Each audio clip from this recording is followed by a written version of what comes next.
జిల్లాలో ఉన్న నాయకులకు కానీ అది సవాల్ ఇస్తుతా ఉన్నాను. చర్చకి రండి, బహిరంగ చర్చకి.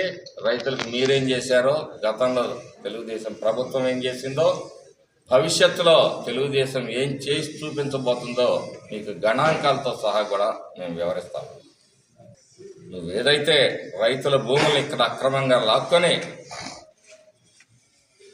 రైతుల్ని 22A పెట్టి ఎంతమందిని ఇబ్బంది పెట్టావు, అన్నీ కూడా తీస్తాం.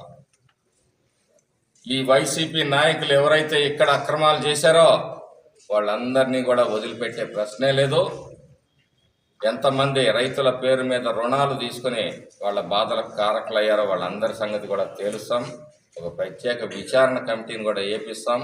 ఇక్కడ జరిగిన భూ కుంభకోణాలు అన్నింటినీ కూడా వెలికి తీస్తామని చెప్పి సందర్భంగా చెప్తూ, ధైర్యం ఉంటే మీరు చెప్పిన వేదిక మీదకి మేము వస్తాం, లేదా మేము పిలిచే వేదిక మీదకి మీరు రాండి అని చెప్పి ఈ సందర్భంగా సవాల్ చేస్తా ఉన్నాను వైసీపీ జిల్లా నాయకులకు కానీ, అదే రాష్ట్ర నాయకులకైనా సరే, జగన్మోహన్ రెడ్డికైనా సరే.